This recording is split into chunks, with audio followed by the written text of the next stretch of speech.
people have got to realise this is the Umpire's Award. Correct. Yeah. So now it's going to be absolutely... Well, it's just a stat award.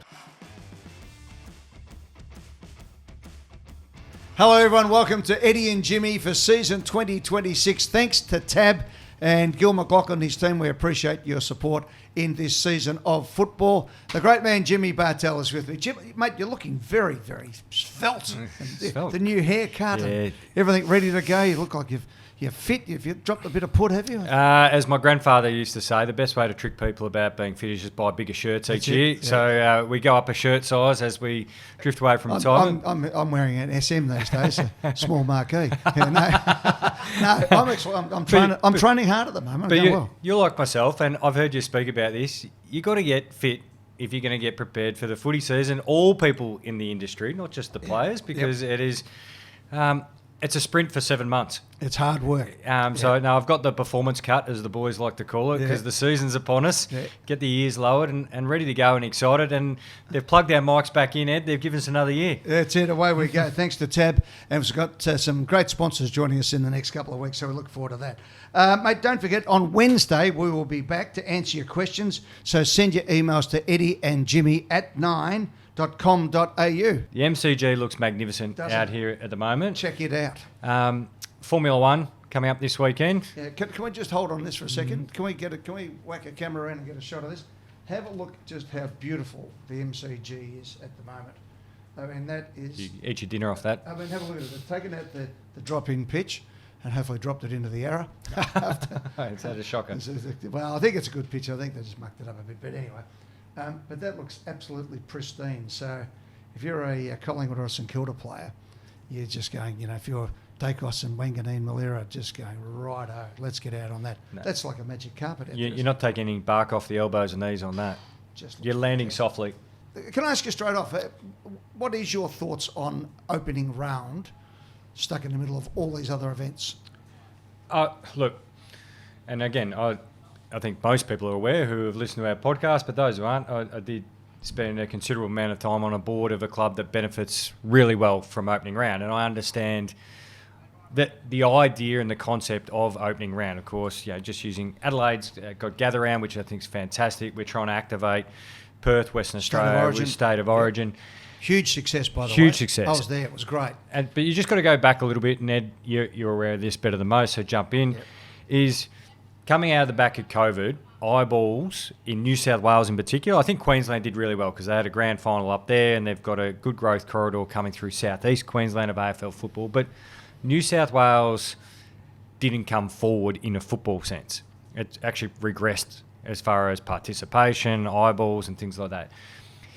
I know I'm skipping over a bit, but if we want big TV rights deals, we've got to activate north of the Murray, and this is what they're trying to do. They saw there was an opening regarding, it's just a week earlier, ground availability down in Victoria, da-da-da-da-da-da.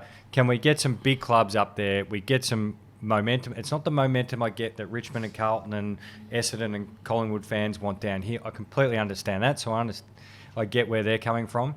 But just from their point of view, it helps them sell memberships, it gets engagement early, it gets them into the market early. To use the Giants, for example, they're out of market, of course, when the Easter show comes on. So it's a real momentum starter and builder, and the numbers do point. It has been a success for them. I know that doesn't make people happy down here. No, don't worry about that. No, but you got to look at both sides. No, but I look at it the other way as well, in that I'm looking to, with a lens of how do we make it big in New South Wales and Queensland. Correct.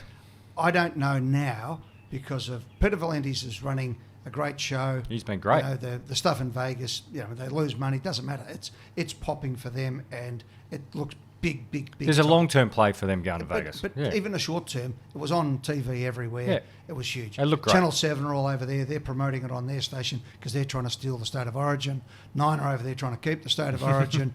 DAZN are over there. So everyone's going, and it's Sydney, and Peter's got them absolutely in a spin. Yep. So my point is, I would think that if I was running the AFL, this is what I would do, and I've said this before, but I'd come out this weekend, all guns blazing, and break every attendance record there is and say, enjoy your 30,000 over there. We just put 500,000 right throughout Australia. And I'd have all the Victorian teams playing each other, Queensland and New South Wales playing derbies, or against each other, if you like. And certainly West Australia and South Australia playing against each other, so that you keep their derbies and blockbusters and things, so you don't waste another blockbuster effort. It gives them all an extra blockbuster. And I would aim up at a special festival of football in Sydney on a weekend that is a bit vulnerable for rugby league, and go hard then. You know what it is? It's the decision between whether you like white wine or red wine. It doesn't make any difference. They're just choices. If we stick with this, then fine. But I would like to maybe then see a little bit more horsepower thrown behind it, rather than not doing so. Now, is that taken away a bit by the fact that we've got Collingwood and St Kilda here at the G on the Sunday night? Or does that just give you something here? It gives you a nice finish to it. I'll tell you what it does. It gives St Kilda their first ever blockbuster. It's great. And they will break their attendance record 60 years after their grand final against Collingwood, which is the last time, or the biggest crowd they've ever played in front of. So it's a great thing for them. Now, there was some talk, even amongst the MCC, that why are we giving a non-MCG tenant a free kick on the MCG? The answer is it's so good. Again, where would you, if you picked it, and we're being picky here, I mean, Sunday night would be great. A lot of people go to the Grand Prix, might be enough for them for the day. But I think all indications are we're going to get 85, 90,000 here anyway.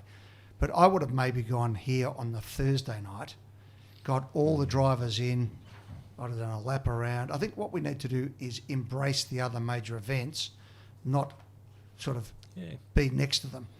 Sunday night after, I mean, look, we've got the day off the next day, so that helps. But if we went Thursday night here with Collingwood and St Kilda, let St Kilda have their biggest night, and then go interstate. But again, I'm just swapping things around. I'm not. This is not a complaint. As it is, I'm all in. Yes, you beauty, right? Fantastic. So I'll look at it and I'll stand back and go, okay, I'm not going to be Captain Hindsight. I'm going foresight. I would have loved to have seen the big game here, 100,000. Collingwood and St Kilda, first game, 100,000. Well, St Kilda, Collingwood, so it's St Kilda, same game. And that puts them on the big stage. And if they win, it'll be huge for them. It'll be nearly the biggest game they've played in since they played in the 2010 grand final against the Pies. So that's massive. Then you go right into the up north, but throw some money at it. If you did it the way I was saying, we'd have a weekend of absolutely packed out grounds everywhere around the country. Now, would that get in the way of the Grand Prix? Probably does a bit. It's a little bit too much. So I don't mind having the truncated version, if you like, around the Grand Prix, if you're going to actually fit in with what's going on. So I would have thought maybe Thursday night here, let the Grand Prix have its day. You know, if Oscar Piastri wins, what's the headline on the Monday? Is it going to be football or is it going to be the Grand Prix? There's all those other things. Just a little bit too jammed. Thursday night, practice on Friday. The football gets everything. So that's how I would look if I had the magic wand. There's probably reasons for it, but I think one pushback from AFL fixturing, and again, I don't agree with it, but I can see the pushback would be if you have a Giants and Swans game and a Lions Suns game. They're almost saying, well, No, sack that. If you keep opening round. Oh, okay. I thought you were saying you're playing a... if you keep opening round, leave it as it is. Okay. Go hard. I just flick the Sunday game to the Thursday. All right, Okay. Or even Wednesday, and get the Grand Prix drivers doing a lap. In their cars. Well, if you get them out, that'd be pretty good. Anyway, that's that. Let's get into some footy. Today, Stephen May announced his retirement. 33 years of age, 251 games, 2021 premiership. Celebrated and excellent career that he had. Hopefully not going to be overwhelmed by sort of the ending and bits and pieces in between. So what's your thoughts on all that? I mean, he's saying that he's doing it so there's no noise around. To clear the air. Clear the air. Well, bit late, but, or have less stinker in the place is probably not clearing it, but... whatever it is, he's out and he's done. And Melbourne wanted him gone anyway. Yeah. He had a contract and they couldn't get him out. Is that fair? Well, it's unusual, but it keeps open for them to add a player on the SSP. So as far as a list management point of view, it allows them to add a player onto their list because he's gone. But the thing about it, though, since just before and the time that they appointed Stephen King, so whoever is in charge of their listing recruiting, made it pretty clear to him. So it has been building, hasn't it, over the summer period? Oh, totally. And they were honest with him. I said, if you can get somewhere else, by all means, get somewhere else. And then others didn't want to take up that offer. No. And so he's got to a position, and I think. And they said you'd be playing VFL football because we need to go past you. But on his football, dual Australian, Melbourne don't win a premiership without having Stephen May inside, of course, with Lever. That combination, the centre half back, full back, one of the strongest Melbourne sides we've seen. So we're on his pure football contribution to Melbourne. Yep. It's been extraordinary. And he's captain of the Gold Coast Suns as well, so he was a leader up there. So celebrate Stephen May's career. When he was at his best, he was as good as anybody playing the game. Yep. And, things will develop and we'll have more to talk about, I'm sure. Can I ask you the next one? Yes. There'd be a lot of people who, knock on wood, and I'd never wish this upon you, but the day Eddie McGuire passes to the afterlife, there'll be some people queuing. Yeah, there'll be some people queuing up for the will reading. How much have you put? I know two blokes will be lining up for the will reading. Is Craig Kelly one of them, and the Collingwood Football Club? How much have you pushed that way to the Pies? Have they sent you the note and just said? I didn't get the note. Oh, what? I don't know. I think it was my youthful looks, but I put a allocation in my will to Collingwood when I was 25. Yeah. Years of age. Yeah. What'd you allocate? Was it? No, I'm not telling how much I put in. Is it your Nathan Buckley memorabilia collection? Is it? No, cash. Cash. Cash. Yeah. Is the ATO aware of this cash? I've actually. What's that? Is the ATO aware of this cash? No, it's all been paid. Don't worry. Whatever's left at the end. No, I did. So that's why I've looked at like this carry-on, complete media beat-up carry-on. Like I can't believe it. We have a national gallery because of the Felton bequest. Have you ever heard of the Felton bequest? I haven't heard it, but I'm aware. The Felton bequest was the equivalent in today's money of $1 billion. Right? So all the great things we have down there is from the Felton bequest. If you go to every school, all the names up. You go to every hospital, all the names up. That's what the plaques are for. But they have. You walk in, there's an honour board everywhere. Sam Newman told me the other day, the best at getting you to sign up into your will was Frank Costa at Geelong. He drove you mad. I think the Mailers at Collingwood actually got the person who did such a great job at Richmond to come over and do theirs. So this is absolute. Now, whether or not the wording was all right, as I said, I didn't read it. It's not that big a deal. But people say, no, they sent it to old people. Well, mate, you've got to fish where the fish are. Who else would you send it to? No, you sent it to a 25-year-old. I was the only idiot who wasn't spending it on drink cards. You can't drive a membership van up to Sunny Oaks or Flowing Waters and just say, I'll tell you what, I'd rather after your nap, I'd can rather you be just saying sign to on the dotted people, line? give the money to the Pies rather than die intestate. You know what that means? It's without a will, which means it goes to the government, and it's horrific. So people should sit down. They're not asking people to leave their house. But I will tell you, in mid-80s, before I was president, there was a farmer up in Albury and the Collingwood finances were very ordinary at that particular stage, and there was going to be a pretty embarrassing result. And out of nowhere, there was a knock on the door from state trustees saying so-and-so, this man had left $1 million in, I think it was about 85-ish, I'll say 85, to the Collingwood Football Club. Jeez. Which saved the day. So but can I just say this as well? Clubs get knocked over from people coming to the door, knocking on, saying, Granddad wanted to leave some money to the club. Yep. How do we do this? We'd like to. Is there a plaque? Can we do something else? Victoria Park used to rise. The surface used to go up by an inch every year with people throwing the ashes on the ground. We looked at it at one stage when I was president, and what I wanted to build was, because people kept coming, and what it was looking, it wasn't an idea how do we get money out of people, it was how do we facilitate these demands that are coming to the club. And I wanted to put a rose garden in front of the Bob Rose statue that people could come and then put a memorial plaque, not a plaque so much, put a screen up that you could actually go in and put, Eddie McGuire up, go Pies. I've always loved the club, I've donated, left something for them. So this idea has been around in this has been going in American on sports. So forever. I've never seen Channel 7 led their news with it, right? Led their news, and Channel 9 we had it in the first break. But this whole thing now, where everyone reacts because somebody decides to feel hurt, or I mean, if you felt hurt, or So Arkansas, which is one of the can I say just harden up? Or no? Can I just say? I understand it. And if you get something and it's arrived, Peter Ryan wrote a good piece. He got one sent to his dad who died a few years ago, and his mum laughed. Right. Hey, can I ask you this? Kevin Sheedy has promulgated that Sam Mitchell and Trent Cotchin should not have accepted their Brownlow medals after the disqualification of Jobe Watson. So the question being, is Kevin Sheedy right? Well, Kevin Sheedy's right because it's his opinion. So you're always right on your own opinion. Do I share the same opinion? No. Do I think Jobe Watson should have lost his Brownlow? Probably not, but I wasn't across... I've never been completely across all the intimate details of the going on with the investigation of Essendon. Can I just put this can I just finish this point? Sorry. My initial sense when I heard Sheeds' comments is it minimises what Sam Mitchell and Trent Cotchin have done, and I don't like that because they were put in a unique and difficult circumstances. And do I think they're worthy Brownlow medalists? Yes, I do. And I also think Jobe Watson's a worthy Brownlow medalist. And yes, it sounds like I'm sitting on the fence. Yeah, but it's a fair fence. Yeah.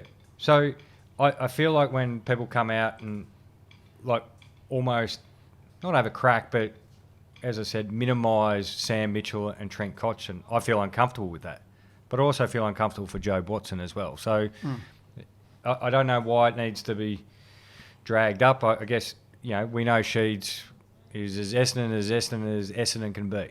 So he's always going to go swing to the fences and push the envelope regarding defending his patch. So, yeah. But I don't see what's the gain by giving the broadside to Mitchell and Cotchin. No, but so let me put it this way. And I thought the series done by Glenn McFarlane... They're great series. And who was the other reporter? Was it John Ralph, I think? Yeah, Ralphie's involved in those. They did a fantastic job. And it's interesting over watching the Essendon saga, closely and being involved as a president of one of the other clubs at that stage, being privy to a lot of the information, and in real time. But I thought the comments of Lindsay Tanner, who came in as an independent, an Essendon man, and then as the president of the club, and also the Switkowski report, which was Ziggy Switkowski, who's another Essendon man, but did a full deep dive on it. When you read their comments and then you look at everything else, and you can see that the players weren't trying to cheat or anything else like that. I think we can concede that. But unfortunately, things got out of hand at Essendon. And there were ways to address it. And in the end, even if they won, they lost. And that's what ended up happening. Yeah. To this particular moment, I was in a president's meeting when this was all happening. And it came out and they said the Essendon players have been suspended for a year, etc., etc. And I actually said at the time, I said, what does that mean for Jobe Watson? And no one had thought of it. And I went, oh.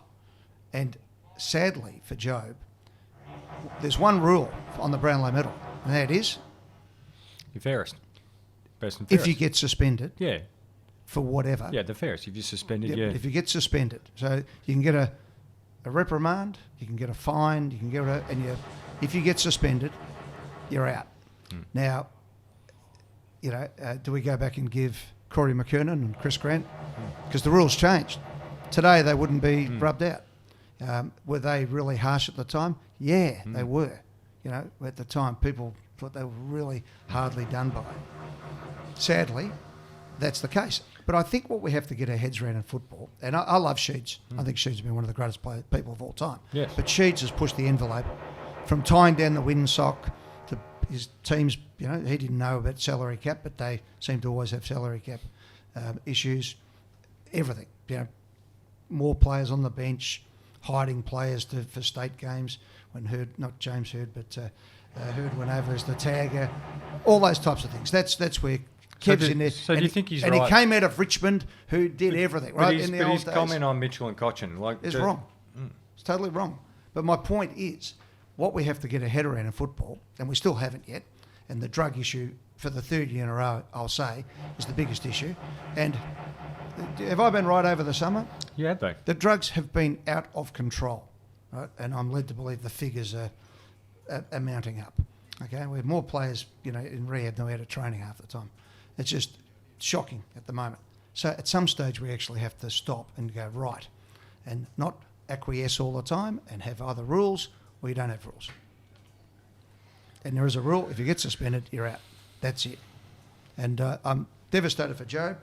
I wish he hadn't had his Brownlow removed. Yes. But the moment they were suspended, he lost his right to the Brownlow medal. Full stop. There's no other way of looking at it.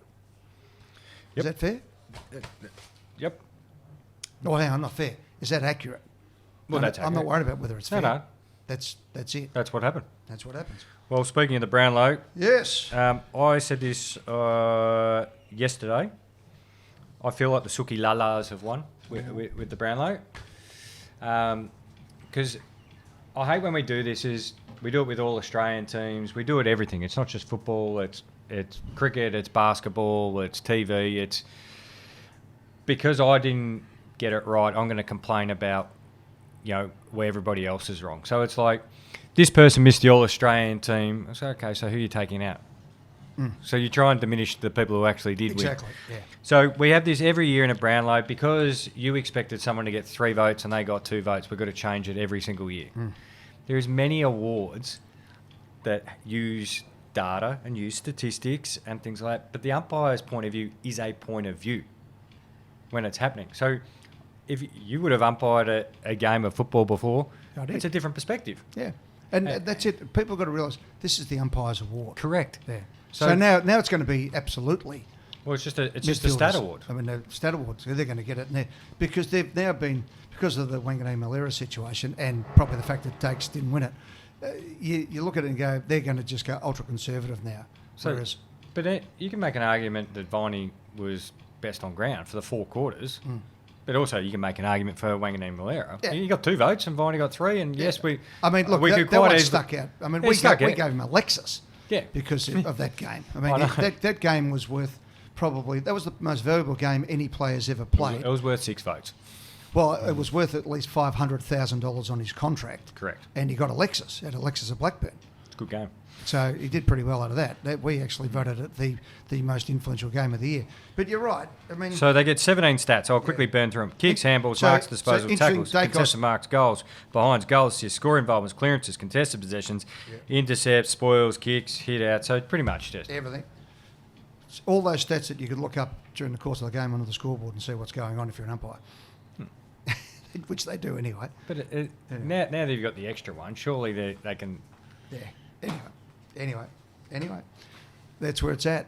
You've got to please everybody. You've got to make it. You've got to change everything. But just while we're at it, what do you think of the ruck rules? I don't really think much about them. At least they've stopped wrestling. Yeah. Might have helped if a few of them had learnt the rules before they played their first practice match. You wait until opening round and round 1. How many players will throw their arms up and go, "What do you mean? You've only been talking about them all summer." Learn the rules. Bring your boots and your mouth guard. That's all you have to do. Everything else is supply. If you're a ruckman, what do you reckon you should be doing? Do you know what? It probably, to answer it seriously, it probably brings some ruckmen into the game, the athletic ones who like to jump and things like that. But we saw Brody Grundy get creative about it. He's still dominating. Do we need the centre line now? If you've got the circle, which means you can only take 2 steps, I'd love to experiment in the VFL, not on the AFL. My apologies. I would love to see in the VFL or somewhere else, under 18s, an opportunity where you used to be able to go around and jump up onto the side and flick it back and get the craft. Because at the moment they're just running back at each other, and we've actually gone to a truncated version of what it used to be, 2 rams running at each other. There's no finesse. Yeah, as long as you allow them to use the bumper bar. Yeah. Because that creates the early jump, or as you're saying, the Simon Madden. Yeah, or if you're saying you're allowing them to come around, well then you can jump side on. You know, that famous photo of Polly and John Nichols. Yeah. Don Nichols, where that's a boundary throwing, but they both sort of they're jumping and trying to fend off at the same time. See, I would have done the same thing at boundary lines. I would have said, you're not allowed to grapple each other at the boundary line. Step aside, throw it in, up you go. It should have been a contest of up in the air.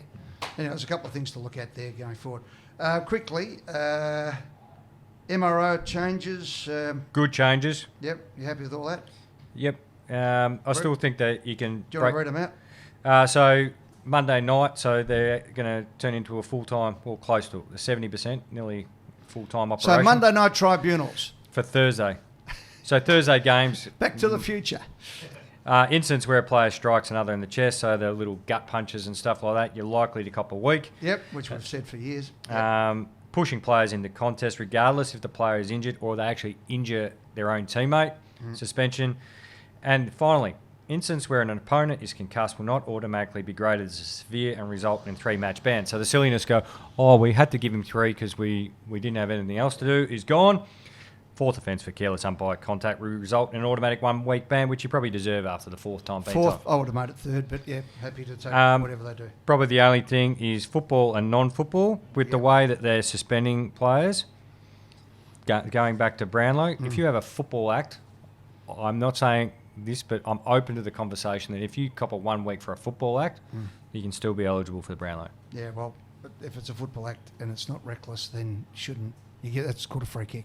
Because you're already hindered winning the Brownlow by missing a week anyway. I would love to see Dermot Brereton, now that he's out of the media, be involved in judging football acts and non-football acts. That'd make great TV.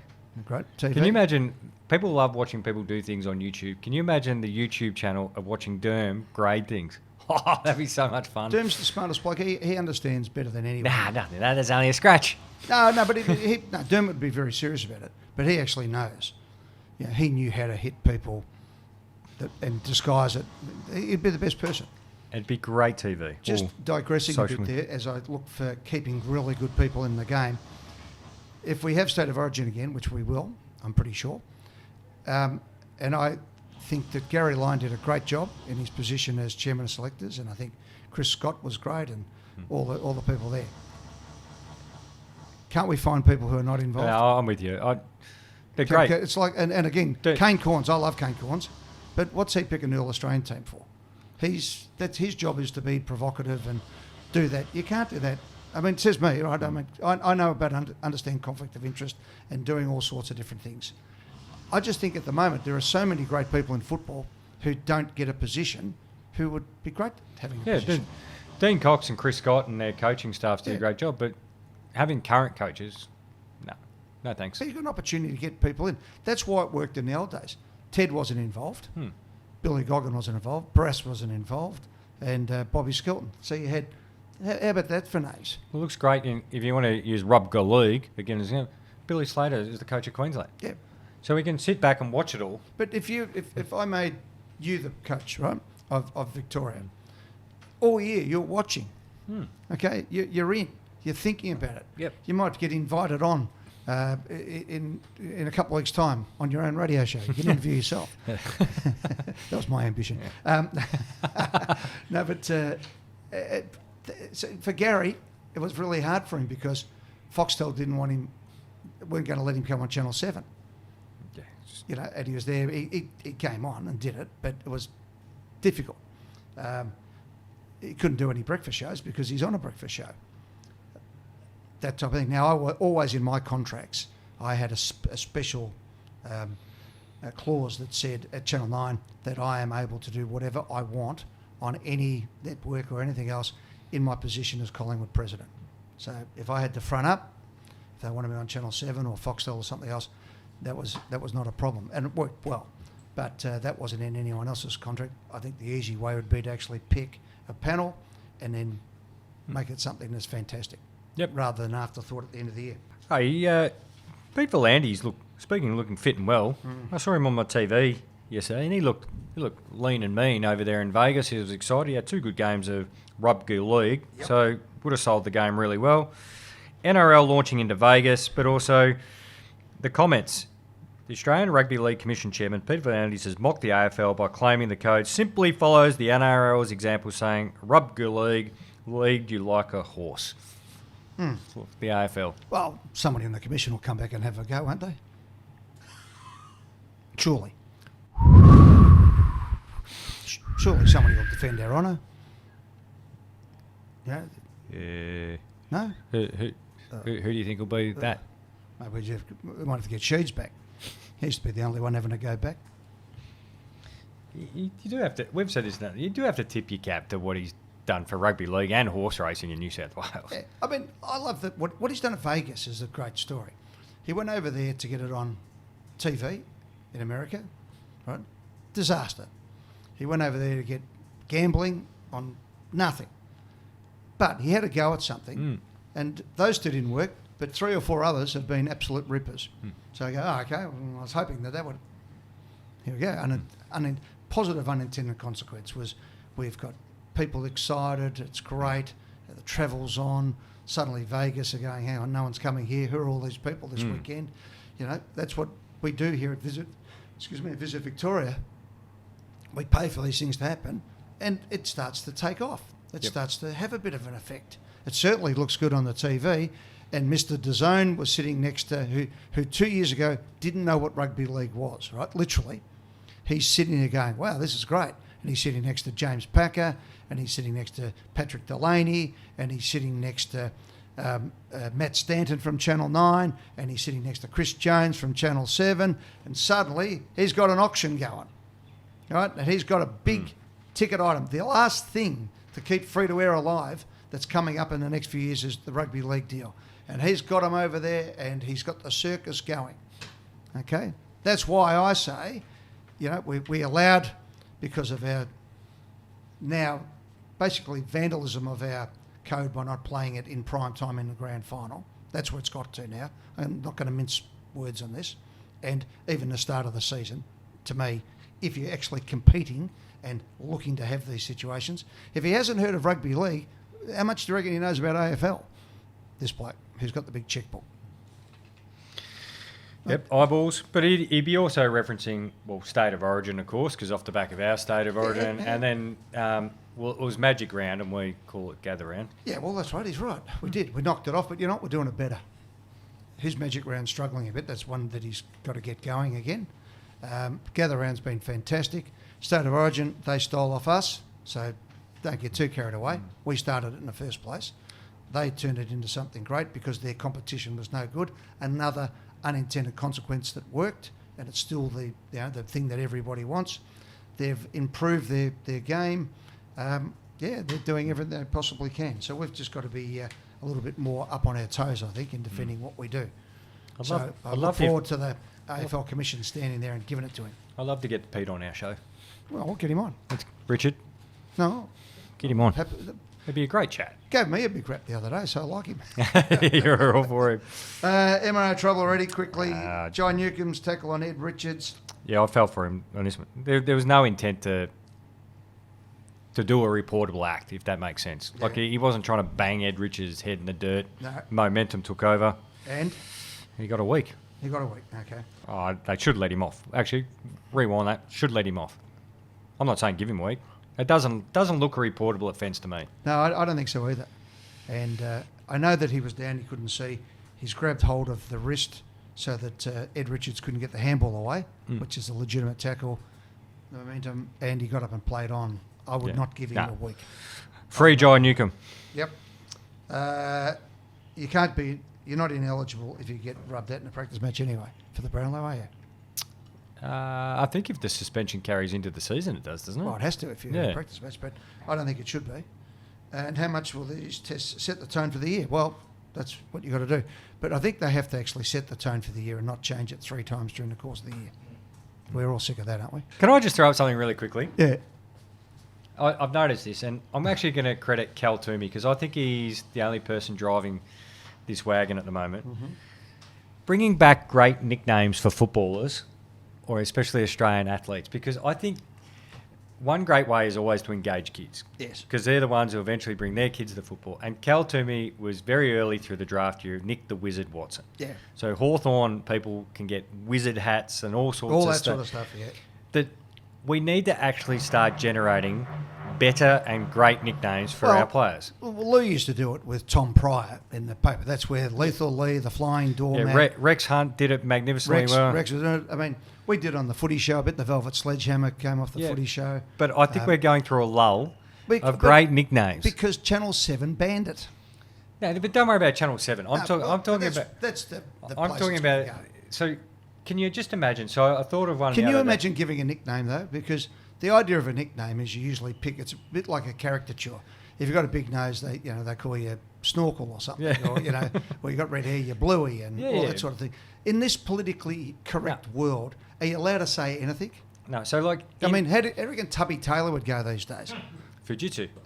Well, you'd be frozen out, that's for sure. No. But you wouldn't be able to do it because it's body shame. No. So this is where I'm going. So American sports and NBA in particular capture the nickname and they form the brand around it.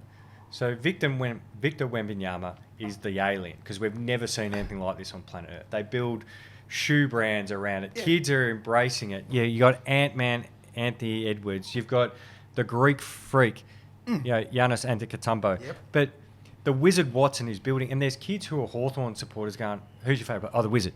So can you imagine if Sam Darcy, right? So put your TV. You are the TV creative, like no one. Yeah. So this Friday night, just say the Dogs are playing at the Dome. Yeah. And you can imagine the camera. It's it's dark, and you just see the back of a Bulldogs jumper just like this. Yeah. And you're taking on Sam the Monster Darcy. Triple D. Darcy the dog at the Dome. Well, but imagine his nickname's the Monster. Yeah. And the things that you could build around it, the sales, the advertising. We're doing docos. There was a VFA play used to be called the Monster. I can't remember what it was now. But I'll have to come back to you on that one. Yeah. So we got listeners who, if you with your emails, I want the nicknames. The nicknames. They've got to be like Jerry Callahan. That's right. Yeah. But like Monster. We've sort of loved it to bits, but all we've come up with so far in recent times is the Bont. Yeah. Oh no. I mean, seriously. And Danger because his name's Dangerfield. Yeah. Mate, we had become absolutely dumb. Can you imagine if Dusty Weeks? But can you imagine he was the Raging Bull? Yeah. Oh, how cool is that? That was Darren Mullane back in the day. But perfect scenario. It's almost like you're creating their logo, the branding. Yeah. But kids buy that stuff. Yeah, but the people who are in charge of these things these days are generally at the AFL, and it's got to go through 17 committees. Yeah. It's got to. It is. That's the thing. The whole idea of a nickname is generally because it used to come from the crowd. I mean, the crowds have actually just become a bit abusive these days. But you used to come up with the flying doormat. That was awesome. Bruce Dool. Lethal's mum rang up Lou and said, "Stop calling it." Yeah, but he's not that bad, she said. Yes, he is. No, we've changed now because I know nicknames is always you did something silly or you're wrong or you brought it through. But nicknames have now become part of branding. And you look at every athlete now. Like Jack Ginnivan's fantastic because he understands the power of the Jack Ginnivan brand. Yeah. And so the Wizard Watson is part of the brand. We sell it now in clothing. We sell it TV. There's social media. But all the Collingwood fans call Dacos Whisper. Yeah, because that's his nickname that he used through his Instagram. But it's a ripper. It's great. I mean, you watch him the way he plays. His ears, he's whispering death. Yeah. Whispering death. Just see what I mean? Michael Holding was whispering death. Correct. He's so smooth. Silk down at Burgoyne was called Silk. Exactly. That worked. That type of thing. Now you're starting to get where I'm going. I'm with you 100% on it. But we've got some great players who are so marketable. Yeah. And the best we can come up with is just, can we abbreviate their name? Yeah. Come on. Put an O on it, or Let's get him behind Cal Toomey because he's starting to build them back up again. Well, Cal Toomey's going to be starring on Footy Classified, so I know. I'm going to first night up, bang. Let's get some nicknames. Yep. Yeah, good. I love that. Okay, well, that'll do us. We're going to have the Bartel medal thanks to TAB. Make sure you join us on Wednesday as we have a look at at your emails and text messages and anything else you want to send to us at eddieandjimmy@9.com.au. And follow us on Instagram, search for Eddie and Jimmy, and Thursday we'll be back with the first preview of the year. Can't wait. Look forward to it. It's going to be a big year this year. There's going to be a lot of big stories. And all those things that we've talked about the last couple of years, you think Peter V'landys is creeping up on the AFL. Wait till the NFL hit town. Wait till the Americans come into our backyard. We better be ready. Well, we've got to be ready because we've got the Olympics coming as well and everything else. So it's a big sports market. I mean, it's front of mind for me because I've got the Sport Next convention tomorrow. But, we have to get ourselves really, as a football competition, back up and going. All those things. Nicknames, fun, enjoyment, not giving free kicks to our opponents, etc., etc. Here. Thank you. We'll catch you next time. This has been Eddie and Jimmy.